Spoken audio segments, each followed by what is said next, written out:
Պարոն Աջապարյան, ոտքի կանգնեք։ Պարոն Աջապարյան, ձեզ հաշվառնելով, որ arczepiskopos է առաջում, խնդրանքս է, ուղղակի այդ հանգամանքը հաշվառնելով դիմեք, սպասանք։ Պարոն Զուրաբյան, նախորդ նիստին մենք քննարկում ունեցանք այդ հարցի հետ կապված։ Դատարանին քաչ հայտնի է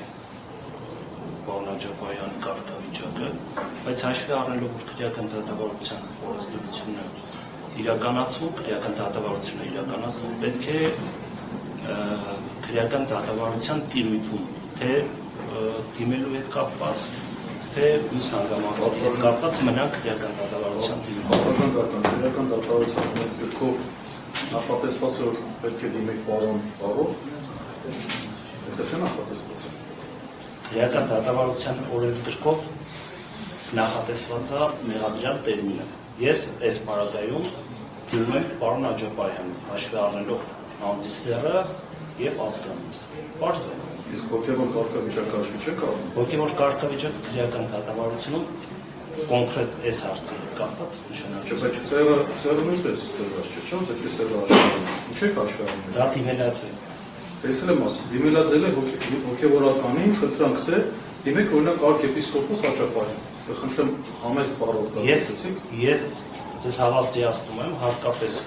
պաշտպանության կողմի նկատմամբ առավել ևս, քանի որ որոշ առումով դիտարկում եմ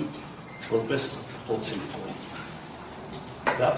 Չէ, բայց անհամեստությունը որտեղ տեսավ, ողջույն դատարան։ Որ ասում եք, դատարանը ձեր նկատմամբ անհարգալից վերաբերում է ցուցաբերում, ձեզ դիմում է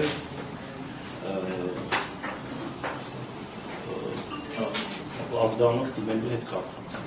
Պարոնով դիմելու հետ կապված։ Ողջույն դատարան, որտեղ մենք գործում ենք հոգևոր հոր պետք։ Եվ այդ կարգավիճակը չեք կարող ժխտել։ Ավելին ասեմ, դրանով օրենք չեք խախտում։ Պարոն Զուրաբյան, ես ձեզ հավաստիացնում եմ, ես որևէ բան ժխտելու, առավել ևս անձի հոգևոր կարգավիճակը ժխտելու խնդիր չունեմ։ Ես դա ձեզ հավաստիացնում եմ։ Այդ դեպքում դիմեք մեն ազգանունով։ Հնարավոր է պես անտեղ։ Շատ լավ։